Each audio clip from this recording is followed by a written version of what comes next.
Fly, fly, oh to be a fly. Fly, fly, come and be a fly on the wall. Hello there. Our house is a furniture store. Come on in. I'm your neighborhood friendly black girl, Amber. And I'm a white man named Ben. Welcome to Fly on the Wallin, where two salesmen are just trying to sell you the furniture of wisdom. Please buy all the products they advertise, like Tabasco sauce, Baby Dove soap. Man, now we was already paid for them ads. Why are we plugging them again? Anyway, we're here to share our stories of dating, parenting, and what happens when you record it all for the world or, you know, a small following to see. Anyway, how you doing today? Man, I've been working on my stand-up, feeling very inspired. Oh. Yeah, and my progressive comedy. I got a future in it. Okay, hit me with one of the jokes you've been working on. If the stay-at-home dad doesn't work out, I'm going to do progressive comedy, you know. Like you want to hit me with a little jokey joke then? I can workshop some concepts I have for you. Would love to hear those. Yes. Mm-hmm. They're not ready yet, but we'll workshop them. Not on the podcast. What's one that's in the queue that you're workshopping? I'm not ready for it. Okay. It could be like you need at this point you need to be like this live, isn't it? You remember Mookie? Yeah. Not Mookie. What is his name? I named him Mookie in my head. That years ago they tried to put me in the Marshall. Well, go ahead, Marshall. Give us one of your raps. I love you. Why don't we just read something from your book? Yes. If you're not familiar with what video I'm talking about, I will link it in the episode show notes. I'm going to write a note right now to do that. Why don't you thank people for supporting us on Patreon and tell them what they can see there? Yeah, you can go on to Patreon. I got some really wonderful things there. You can watch Amber's documentary that was recently accepted into a film festival. I'm very excited. We're going to ATL. It's called BronzeLens. It's a historically black film festival. Very exciting. I also posted a very funny video of teaching Wild how to eat watermelon. Yes, so it's on there. It's Amber did not feel comfortable posting that for the world to see. Wait. Yeah. I'm so sorry. When last I checked, you were plugging our documentary and a very black event. How did that transition to our child eating watermelon? So we were arguing the best way to teach a child how to eat watermelon recently, and I filmed, I just wanted to do the big, Flintstone chunks, and she just picks it up and eats it, and you're like, no, you gotta cut it up into little chunks. Okay, what did that have to do with the film festival? Well, no, it's just on Patreon, we post things that might have too much swearing or might, in this one, Wild was eating without a shirt on, and Amber's, no longer, ever since she got accused of being a pedophile. Things that happened this year. Or her video of with Wild without her shirt on. I'm so doing sorry. A Baby Dove commercial. Got Amber accused as a pedophile. So there was sometimes we let Wild run around in just her little diapers because she's a baby. Right. And so she does very funny things. So I'm like, oh, this is cool for patrons to support, to who support us. They can watch it and laugh. Got it. Okay. Let me connect the dots that were happening in my mind. You were mentioning a black film festival, and then you've transitioned to eating watermelon. I understand how this would look. Okay. I was like, what's happening now? But we're good. You see that? You see how that was an interesting jump? And I was like, why are we talking about watermelon and fried chicken with the Black Film Festival? But that's not what happened. Well, we're great. I didn't even mention fried chicken. I know, but I'm just saying that those two are typically You're not going to cancel me. Stereotypes. I know it would make you feel better if I was no longer part of your comedy career. I want you to be. I asked you at the top of the show, which we're still at the top of the show. I asked you to come with some jokes, and you said, "I'm still workshopping." Yeah, that was you. Anyway, I understand what you were saying now. I have full confidence in the fact that you plugged the Patreon well, and now we can jump right into the show. What's wrong? What would ever give you the impression that something was wrong? You not talking, you pursing your lips. They can see you pursing your lips. All right. So you found something funny on the internet that you wanted to make fun of. So why don't you talk to me about it in our hashtag influence section? Yeah, Amber and I have a thing where we send each other the dumbest thing on the internet that we found that day. So I think a lot of people do that in their it's so, relationships. they're like, wow, this is the dumbest thing. People actually think this way. Okay. And so, sometimes mostly it divulges into like hardcore Trump supporters being completely silly. Yeah. So this was someone made a video of like 3 cultural norms I try not to participate in. This is my white woman voice, which I actually don't know any white women who speak like this. Right. So I'm going to continue talking like this. Well, do it, but do it so we can understand you. So she's like, 3 cultural norms I try not to participate in. 1, making fun of my husband. 2, talking about my children being a burden or something like that. And then 3, pretending I need a drink to be a good parent or to get through the day. So I send this to Amber saying, oh, God, this person is the most pathetic human being. And so judgy, too. Yeah. That's just not realistic. Everybody talks about their husband. Yes. So I think what this person is trying to do. Everybody hates their husband. No. Everybody wants to kill their husband. Everybody knows that. No. Everybody. If you actually want to know how Amber would kill me, go back and listen to episode 7. And we get into it there. So, okay, what we're seeing is, and specifically in the United States, is that women are feeling more empowered to talk about their unhappiness and their relationships.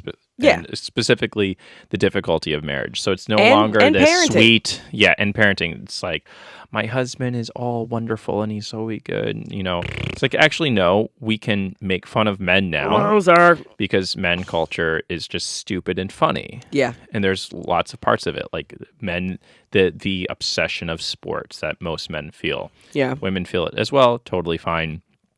But the man hypermasculinity can be very funny, and especially like societally, how men are trained to be, disorganized, etc., or just not being, being slow at doing something. So that's just funny. Women are feeling more empowered to speak up about this very serious issue, and it's funny. Oh, and gosh. They're doing it Did I see in a that delicious way. That video sloth. The other day of that sloth. It was like me anytime I ask my husband to do like anything, sloth, and he's like very slowly. I could send it right back to you, me asking my wife to do anything. No, you cannot, Ben. I move too fast sometimes. Yeah, you forget. It's like, but I don't. Even done. But the meme was about how slowly you move. You're slow too. You move slowly too to do things. No, I do not. Yeah, you're like, oh. Well, you're just a monotasker. You're not, and I'm a multitasker. Mm-hmm. Sure. What do you mean, sure? I do multiple things at once. Like what?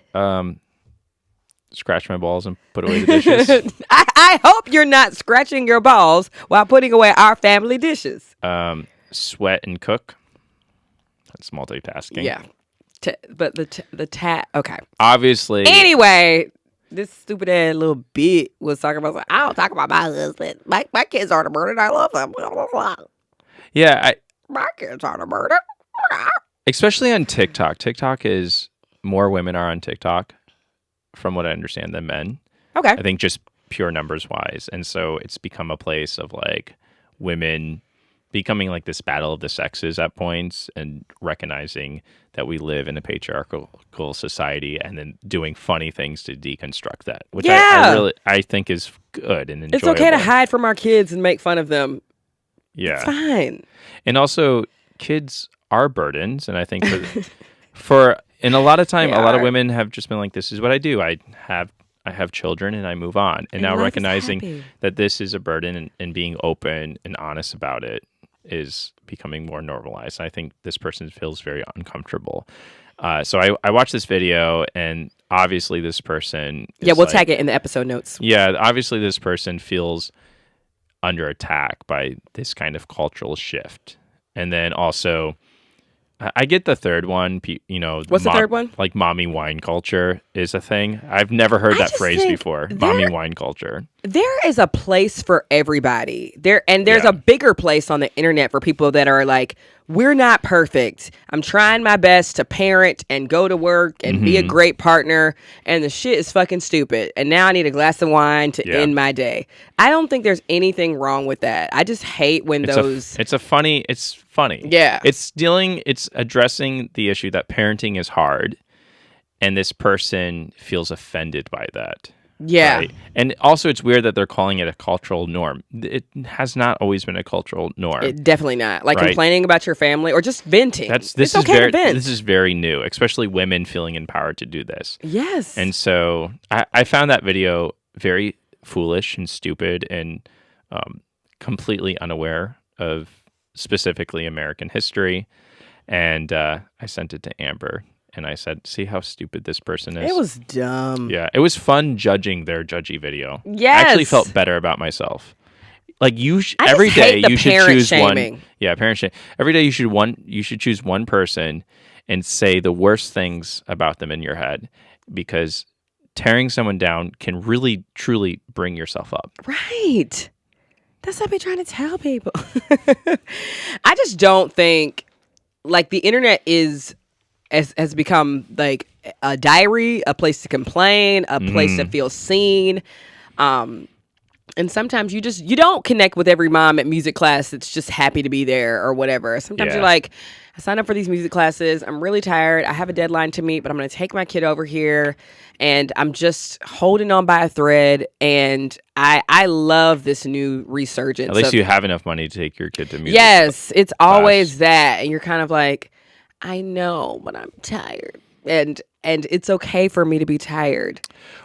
The thing that compelled me about this video, and I wasn't really judging this person, I think what struck me about this video was that how ignorant this person was of the historical placement of women and how the internet has allowed women to have a voice in a way, especially mothers. There's a whole wonderful like mom culture, like stay-at-home parent culture, because you can be on your phone and still watch your kid. You really can. Yeah. Or it's okay if your kid needs like an hour of TV or a chicken nugget or whatever it is. Yeah. I'm loving that new cultural shift of like, just breathe. We're all hanging on by a thread. So I hate when like I once saw this TikTok video of this mom that was like, I don't even need a babysitter because when I'm away from the home, it's just not the same. Like so the post was like, you girls can have your date nights and your wine nights. Like, I just want to be at home with my kids. That's what brings me happiness. And everybody just like flamed her in the comments. It's like, well, this is the mother-in-law who's going to wear like a wedding dress to her son's wedding. Oh, yeah. Like, that's going to be you. Like, you do, as a parent, I guess we can sort of like slowly segue into our imperfect parent segment, but you still need to have your own life outside of your kids. You have to. Your identity can't be your children. Oh! Every single like parenting book I've been reading always says that you need to create some sort of like date night. Even, you know what? You don't even have to get a babysitter. Don't go to sleep when your kid goes to sleep. Put them to sleep. And then come downstairs and watch a movie on your own, or like take care of yourself. Like watch reruns of Gilmore Girls, or do whatever you got to do. Yeah. Just make sure you have an identity outside of your kid and outside of your partner. Yeah. Like, do you remember what you were seeing on the internet? These like cops' wives, like and someone who's married to a cop gets her nails done like blue, and it's like, it's not his badge, it's our badge. Yeah, it's like, oh honey, like who? It's weird. And I guess there are some careers that almost lend itself to that. I remember one time I had someone tell me like, my husband's studying to be, a pastor, and I don't want to be a first lady. Like, I don't want this, which sucks. But it's like, you can. That's another identity, being a you can still pastor wife. you can still pastor this church, and your wife have her own career. Like, some professions sort of force you into that. Like, what are some other ones? I think it's presidency. Well, I think because right now in our society we're reevaluating the role of police, both historically and currently, and also recognizing that police have the ability to abuse their power in a way that really no other profession. So what happens is you become forced to like become a policeman's wife, all military wives as well, Yeah. because There's a culture there. because we protect free speech here. We have a great history of conscientious objectors. Military wives are also feel under attack because they're like, we are fighting to serve, our husbands fight to give you the it's like a freedoms that you side-by-side, deserve. And then you have the other side. Well, is That must it be hard. freedom? That must be very. I'm not judging anybody in that, but I could never live my life like that. Where it's, I mean, I'm sure you've gotten asked or charged up with like how does it feel to just have to be like her cheerleader or whatever? But like you have your own friends and your own hobbies, and I don't know. I hope you don't feel that way. Yeah, I think there's not like a political element to this where a military wife and a policeman's wife is inherently political. You're part of the government. You represent a position of authority and power. I know, but culturally speaking, I think there are some like duties and responsibilities that come with being spouses of those careers. Yeah. Also, being a pastor is very politically charged right now. Right. Of course. Like being a pastor is inherently a political profession. I'm not talking about the political nature of it. I'm talking about like the identity piece. Like when you start to lose your identity. Because I think because it's wrapped up in politics, it's easier to associate your identity with them. Because like my identity is not really wrapped up in your identity as a comedian so much. I don't feel like I'm constantly your cheerleader. I'm like, yeah, like she. You don't? No, I don't feel like that's my sole role. I got you. Yeah. Like I help you with, editing videos, but I also get to read my own books and I get to do this podcast with you and share my own opinions. And I want to talk with you anyway. So this sort of. Oh, good. Yeah, I enjoy talking with you anyway. Really? I'd rather do this and talk to middle schoolers. No shade to my middle schoolers, but y'all sucked. Oh, okay. This is a special shout out to them. Yeah, special shout out. I got a message actually from two of they were great students. Oh. But they're like, hey, I know you got that. They're like, I know you got that brand money. Why don't you send us some money? Two of your former middle school students asked you to send them some money. I was like, y'all broke. I see. You said y'all broke. I see. You've been hanging around me too much. Yeah, no, they were like, I don't know if I should say, I'm not going to say their name, but they were really, well, their first, I would not give any, they're just very sweet. They were really sweet kids and they were just being I've definitely funny. had some former students Cash App request me and I've been like, no. Especially, it be the baddest ones too. You're like, I took a big enough pay cut to just be with your ass all day. take it out of what y'all owe me. Yeah. Yeah, that's just, I mean, also, okay, this is a weird segue, but hear me out. Okay, did you see all of the, there was this black woman that like allegedly went missing or something, and then, I need to get her name right. What I can say, Carly what happened was Russell. She was driving and she called someone. She called her mom saying that she saw a kid walking on the side of the highway, allegedly. Right. She gets out of the car. She tries to help this child, according to her story, and she goes missing on Thursday, and she comes back on Sunday. Yeah, Carly Russell. It says here, NPR says she returned home Saturday. And so what is going on now is that the police cannot find any proof of a missing toddler walking on the side of the highway. So some people are saying it's already starting to surface that like this might have been a hoax or yes, different things like that. I'm not getting involved in this because it still could possibly not be a hoax. A hoax. I don't know. I don't know the ins and outs, but I just know that why did I have this point? I say this to say like, for me, it does not ever work typically to share GoFundMes, missing people's reports on my personal channels without doing some like serious research. I get that. Like so many people sent me this girl's information and all of that. Then like, do you care about this missing yeah, person? you don't care about black women, whatever, da. And I'm just like, and I then do. she returns back, and I now it's bought a potentially a Beyonce- hoax. I bought a Beyonce ticket No, concert. well, I'm not gonna. I care about black women.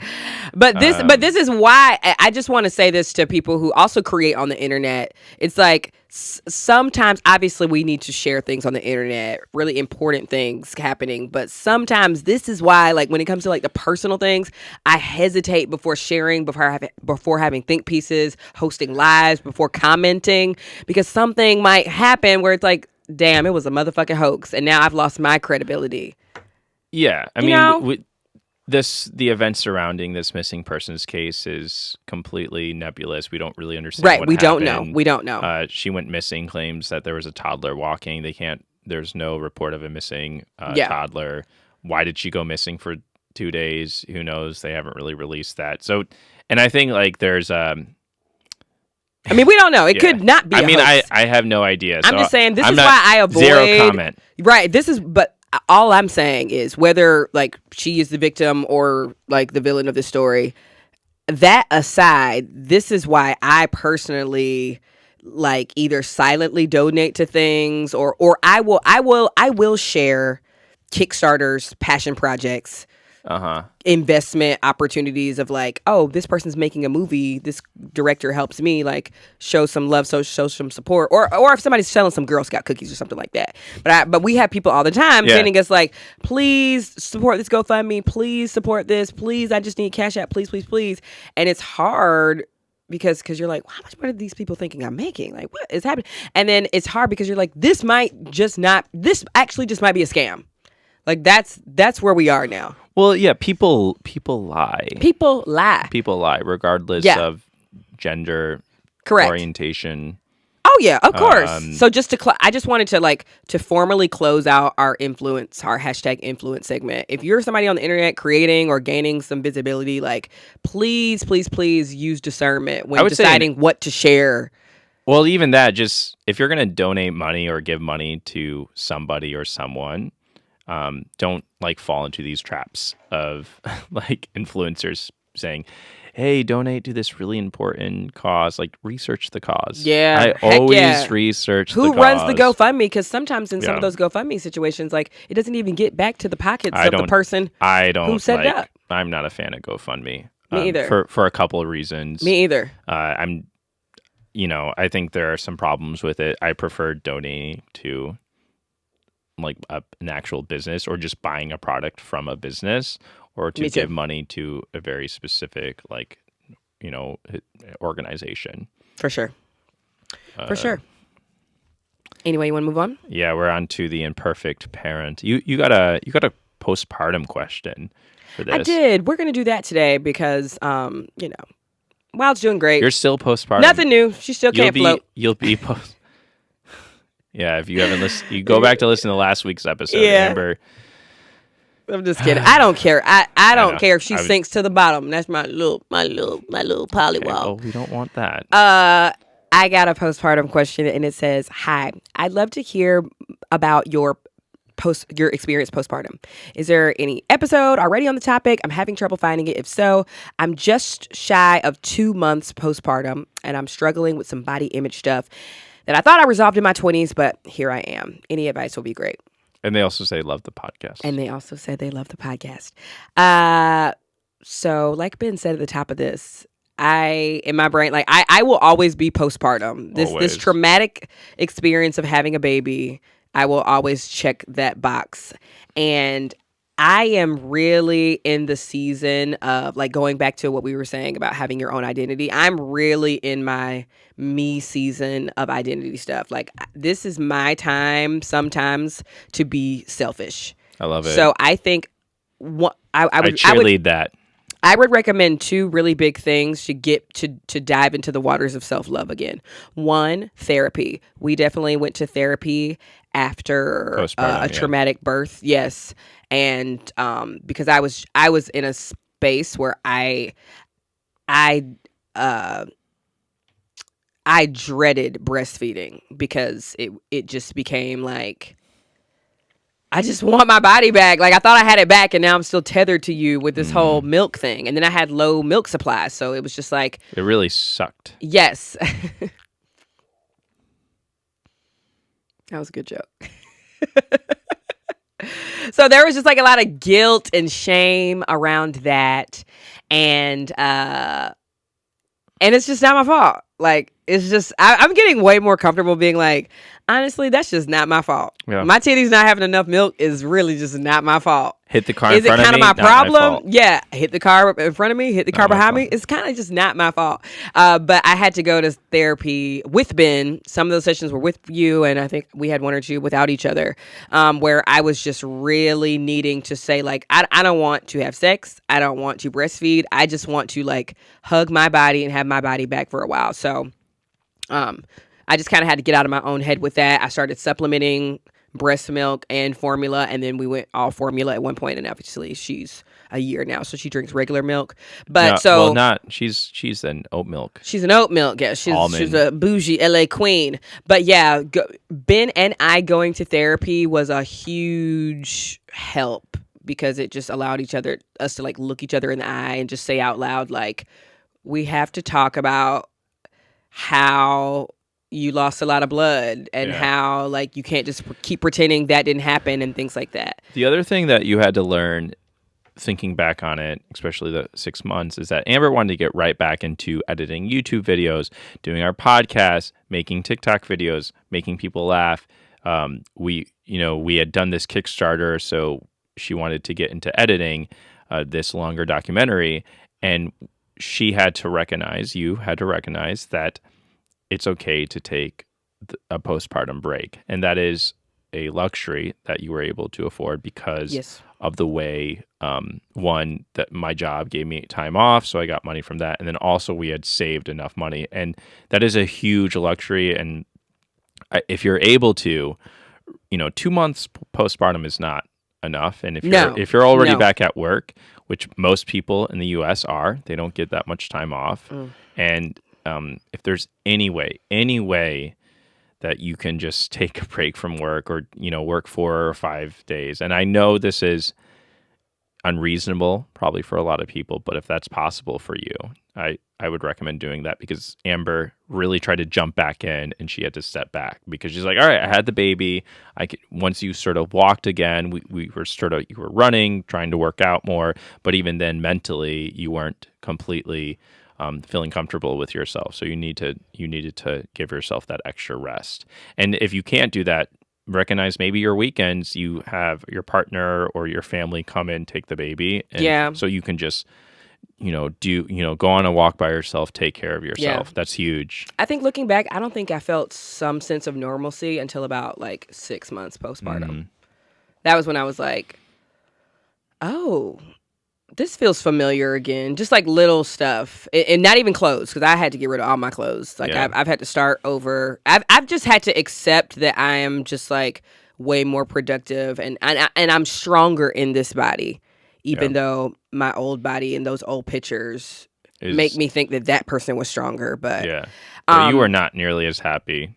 I wasn't. You drank more. I think you didn't have as much regulation of like your anger. Like Amber can have a little bit of a temper, and you've really learned how to control that and to recognize when you're about to have a flare up and exit yourself from a situation when you know it's going to like make you really angry. Because I mean, I remember one time you almost fought a high schooler at a movie.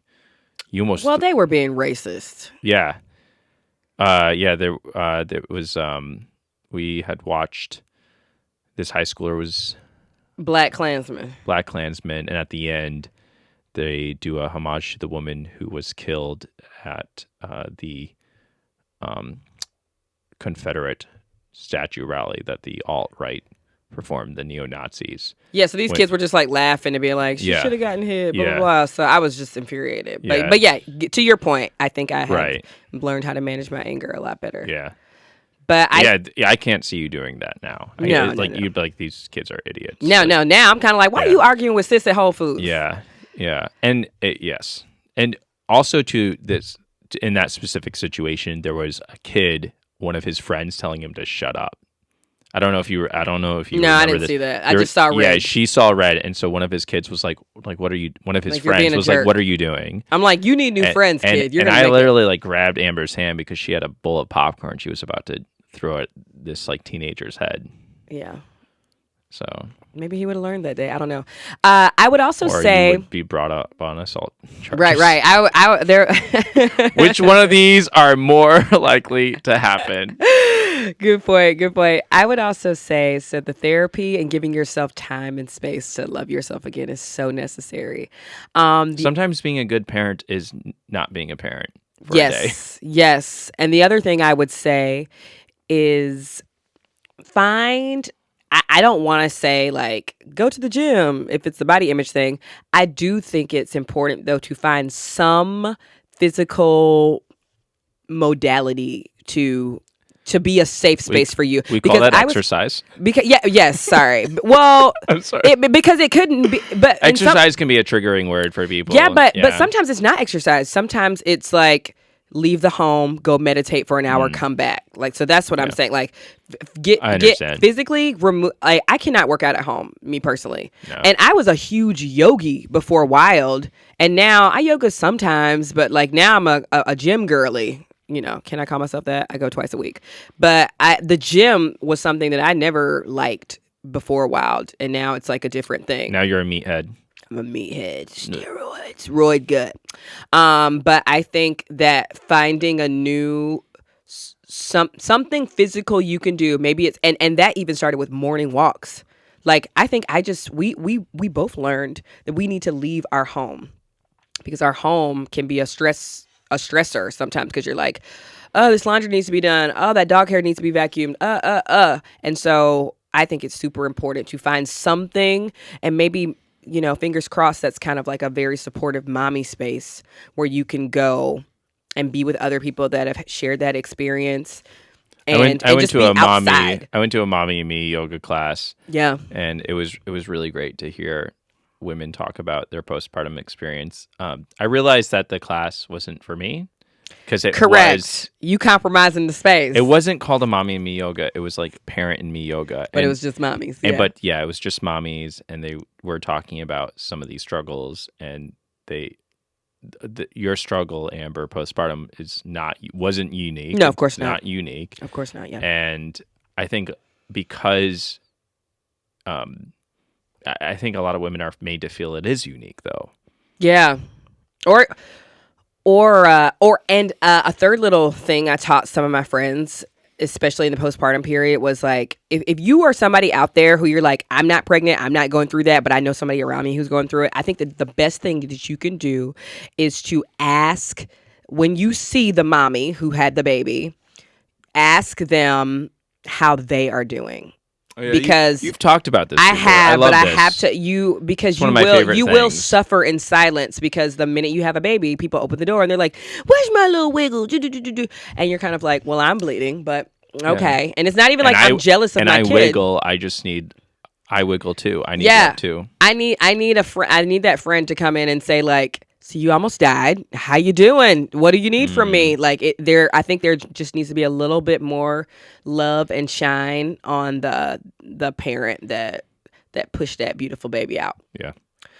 So those would be my big suggestions. Maybe at some point when I have the capacity, I'll form like a little postpartum Pimps group or something. I don't know. Postpartum Pimps like a vibe.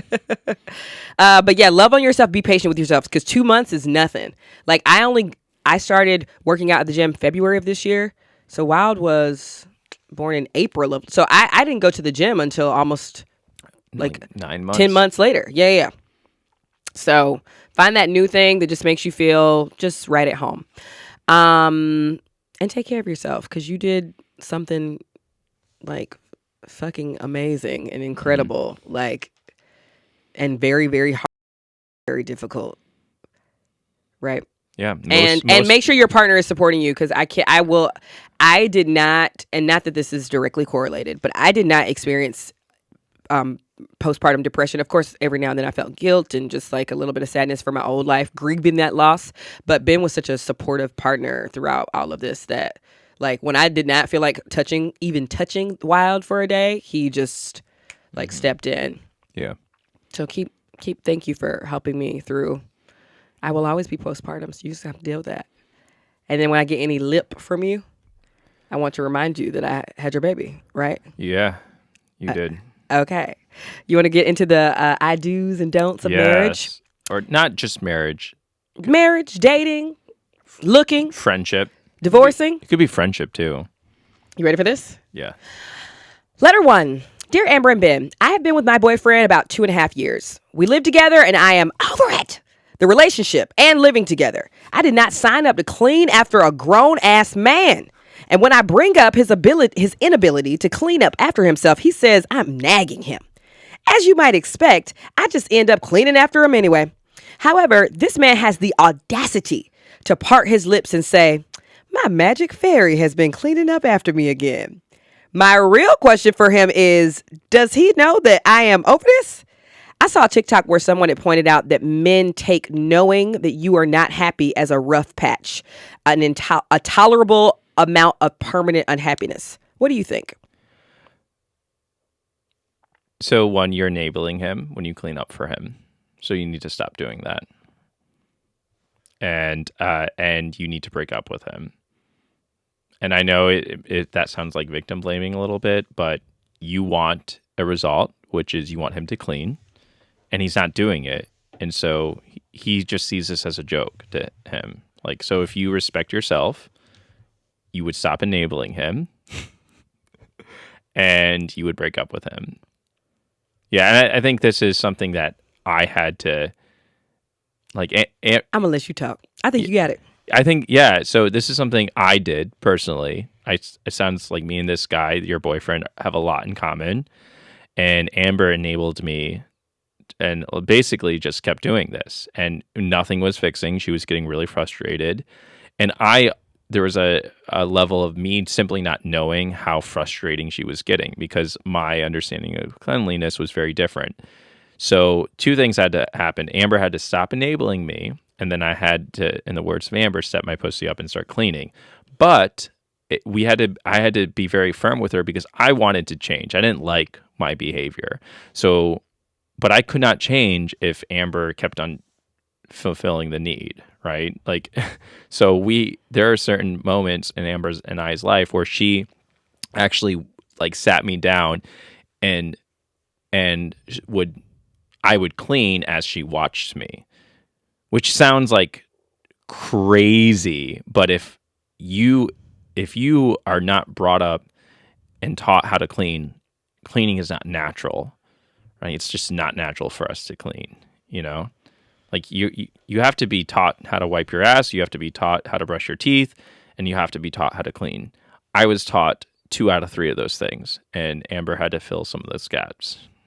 You was taught how to wipe your ass too?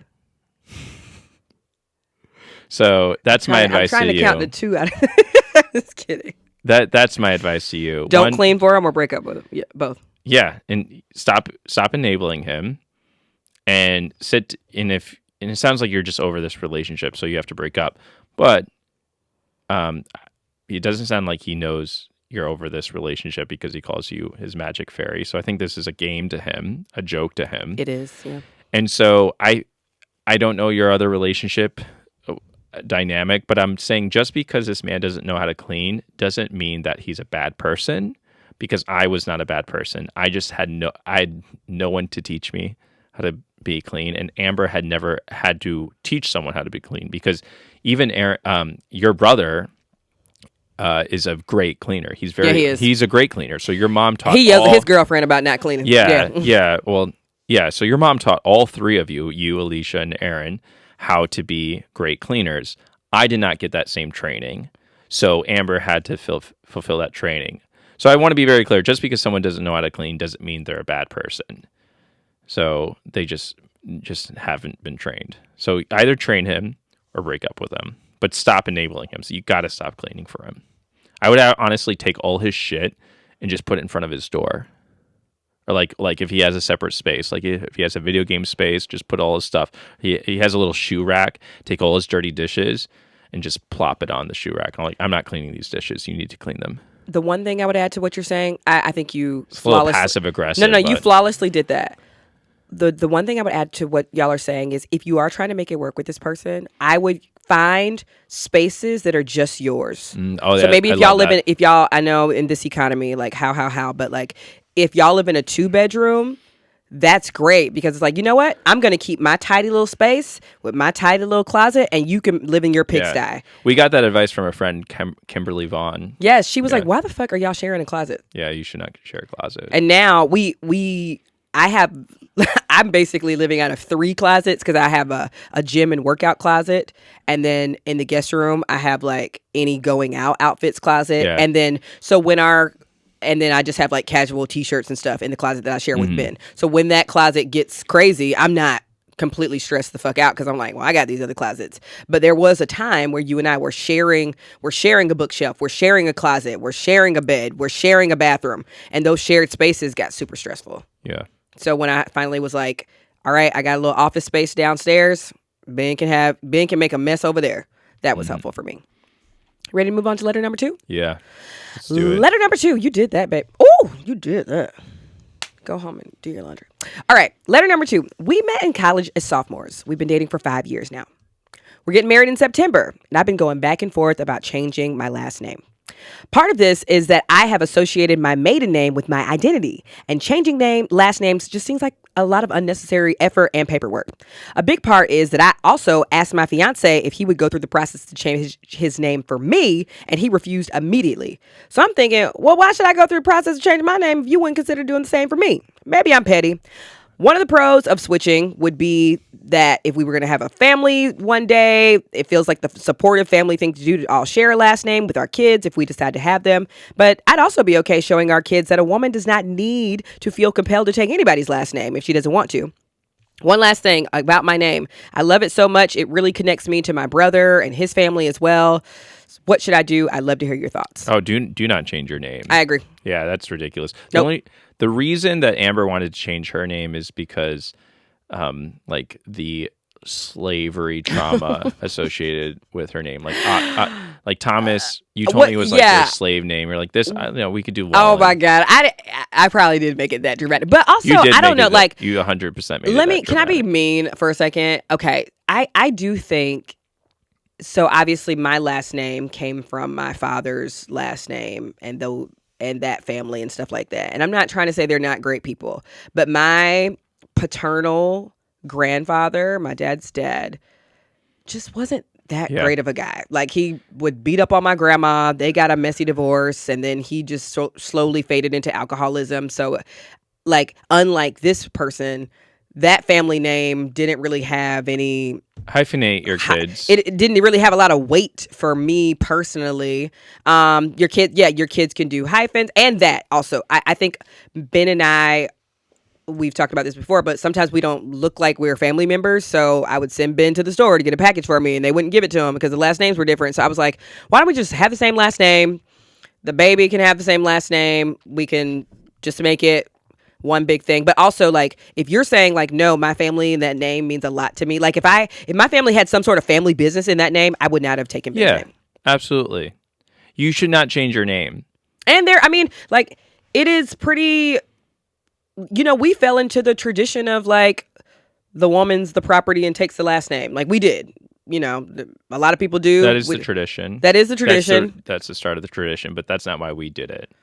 Yeah, but as much as we can want to say like we're so different, like we kind of aren't that different. In that respect, no. No. But I don't know. I also like the idea of like envisioning, well, Amber Thomas is my old name. Amber Wallin is my new stage name. But Wallin is a little bit more rare than Thomas. It is, right? And then like Wild Wallin is kind of savage. Fly on the Wallin is kind of like you can do a little bit more with Wallin than you can with Thomas, in my opinion. But it's still a beautiful last name. And Thomas the Tank Engine. Yes. Right? Thomas had never seen a mess like this. That's one of my favorite quotes from the book. Because I used to, when I taught high school, of course, my last name was Thomas. And so sometimes I would walk in the class and be like, Thomas had never seen a mess like this. Like, my mom also still calls me Amber Thomas, obviously, because she's been calling me that for 25 years. So it hurts my feelings. I know. Oh, gosh. I'm very deeply attached to my name. It's the only thing I have over you. Of course. Everything else is in your name. You make all the money. All the checks are in your name. You have Right. a baby. Everything's screwed. So Yeah, that was the best thing that ever happened to the Wallin name. Oh, anyway, That's sort of true. if you are going back and forth about it, I say don't do it. It's not that serious, especially if your fiance is not giving you a hard time about it. Now, I think I would feel differently if I knew, like, I don't know, if I knew what African country my ancestors came from and that name went back to like Thomas, a very common name from Ghana. Right. I think like friends of mine who are Nigerian and Liberian, I'm like, girl, don't change your name. Like that's but a Thomas is a Thomas is a Thomas is how I felt about it. Nothing special. Sorry if your name is Thomas out there or your last name is Thomas. Who knows? We might have been cousins. Anyway, or maybe a slave master and slave owner. Oh, I see. I just don't want to be that dark with it, but yeah, like that's essentially what you said. You're like where slave names the came slave from. nom. The master, yeah, that's yeah, a slave name, right? That's still Horrible. part of our society and culture, and I think it's important. I just don't like to say recognize. it like that because that might also imply that two black people getting married are essentially just sharing a slave owner's last name. That's why I'm like, But it is right. But Right. I'm sure there's some Wallins that own slaves too. so. Literally create your own last name. All right. We should have done that. What would it have been? That's what the Black Panthers were doing. They were changing their names. Yeah, for yeah, that yeah. Of reason. course, For like that revolutionaries reason. Yeah. for sure. I think it's an appropriate maybe we response. should have went with like Tomlin. Tomwall. Tomlin there's a Walmus. very famous like Christian worship artist with the last name Tomlin, Chris Tomlin. So no. Tomlin or Walmus. You like Walmus? No. Wallamus? We could. I mean, whatever. We can change it to whatever. Okay, well, going back to the letter, would you have taken my last name if I wanted you to? If you wanted me to, sure, I don't care. Got you. Yeah. I mean, y'all. Now Ben is one of one, y'all. Don't go home and like, ask your why? partners that. Ben is a very special. I love this man. Yeah, I don't care. Yeah. If you're having second thoughts about it, don't. If you're like, please, like, my name needs to be Thomas, I'd be like, all right. Yeah. You're not pressed. I'm not gonna fight you on this. No, you're not pressed. The paperwork wasn't that bad, I will say, if you're still considering. I don't think it was that bad. It's just like a new social and new driver's license, a couple other things. And my stuff also says like Amber Thomas Wallin. Mm-hmm. So some people think my name is Thomas Wallin. I actually don't even know at this point. Well, no, your middle name is Thomas. My middle name is Thomas. Now that's kind of funky because like Thomas I is did love that my middle name was Marche. Yeah. So I feel like I there's some part of me that feels like, oh, I'll never hear my middle name again. Yeah, I don't know why. I didn't get rid of it. It just can't all fit on things. Oh, your name is Amber Marche Thomas Wallin? I think so. No. Like on my like healthcare card and stuff, it says like Amber M. Thomas Wallin and stuff like that. Oh, yeah. We might be kicked out of this room soon. So can I ask you real quick? Yeah. We went to see Vanessa 5000, which was a show in town by Courtney Pauroso. We will tag her. She's fucking phenomenal. She's hilarious. She does just like alt, absurdist, one-woman show comedy, and she was electrifying on stage. Yeah, she had a lot of physical like movements. She pretended to be a robot, and her body comedy was really funny. But she's actually doing something a little bit intellectual when you get down to it. She's like playing with this idea of like mommy porn and like men's desire to like control a sex robot and just desire of control in general. And she does it in this like very tricky kind of way. She does it in like a smart AI-ish way. Oh, it was brilliant. Very I'm sort of smart, pissed though. I had to leave the theater a little bit early, so I didn't get to see the end, unfortunately. So I actually don't know how it ends, but what? There was another ending? Yeah, I remember I had to leave. No, I don't. I did get up and leave. We all left at the same time. No, I left. Oh, I left. Yeah, I didn't get to you see did. the ending. Ben was kind of like a part of the show. No, stop. Yeah. Don't say anything. Don't say anything. Because they do something very clever where she calls on audience members. And anyway, she makes audience members feel more part of the show than they actually are. And she specifically targets men. And I think she does this in a very like specific, subversive, intellectual way. So I actually did not see the ending. Got it. I see. I was like, you were right there. I didn't. I didn't see the ending. I got you. Well, we got to go back and see her. Yeah. So highly recommend this, man. So that's our Shelfie segment. If you get a chance, please go support Courtney Pauroso and Vanessa 5000. If you're in New York, she's doing it there, and I think in Edinburgh as well. Actually, by the time this drops, like her New York shows will be done. I'm gonna share it. I'm gonna share it either way. I hope she runs with this show. It still comes about. So yeah. All right. Yeah. That's another great episode. Yeah. Yay. Thank you so much again for tuning in to another episode of Fly, to be a fly on the Wallin. We'll see y'all next week. Bye, y'all. Bye. You know they're from TikTok, cause those laughs keep you coming, cause they're wildin' all the time. Before wild throws a tantrum, listen to our silly anthem, cause they're wild.